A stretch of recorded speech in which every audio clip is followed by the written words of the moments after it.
proud ang mga Dabawenyo sa ating mga fans ni KZ Tandingan sa Eastern Saudi sa kanyang pagkapanalo sa X Factor Philippines noong linggo. Yan ang balitang Middle East ni Florante Catan.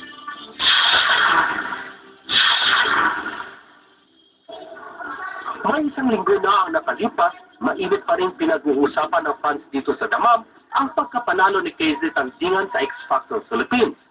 Tinalo ni Tandingan ang 19-year-old balladeer na si Gabriel Maturan at ang female group na Daddy's Home noong linggo sa Pagpol Grand Theater sa Parañaque City.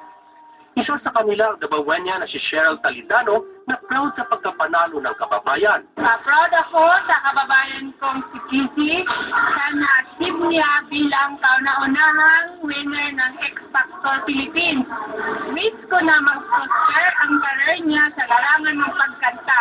Na-touch daw siya sa plano ni Tandingan na i-donate ang 1 milyong piso mula sa premyo niyang 4 million pesos sa pagpapaayos ng isang simbahan sa Digos City, Davao del Sur. Mabuting tao raw ang 20 anyos at tubong Digos City na si Tandingan. Hanga naman si Elsie Samatra, nursing supervisor sa Damam kay Tandingan dahil magaling daw siyang pumili ng piyesa. Magagaling naman silang lahat, pero siya iba. Marunong siya maghanap ng piyesa na babagay sa personalidad niya. Lagi siyang may pasabog. Kaya nagkaroon siya ng magandang X-Factor. Idol din siya ng mga kabataan dito. Para sa amin, deserving maging manalo si KZ kasi magaling siya kumanta at saka hinahangaan namin siya.